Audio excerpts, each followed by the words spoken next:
బాగానే పెడుతున్నా, అసలు ఈ రోజు పూజ చేయడం అనేటటువంటి దాని వల్ల వచ్చే ప్రయోజనం ఏమైనా ఉంటుందా? అసలు దాని వెనక ఏదైనా శాస్త్రీయమైన కారణం ఉంటుందా?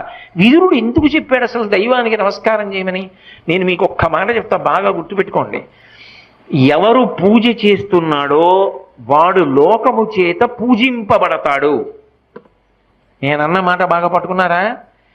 ఎవరు పూజ చేస్తాడో వాడు లోకము చేత పూజ అందుకుంటాడు.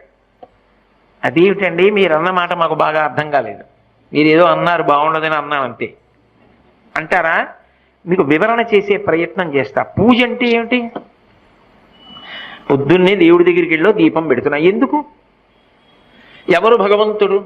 చంద్ర సూర్యౌచ నేత్రే కర్ణావాసా శిరోద్యౌ ముఖమవిదహనో యస్య వాస్తేయమబ్ధి అంతస్తం యస్య విశ్వం సురనర ఖగో భోగి గంధర్వ దైత్యైః చిత్రం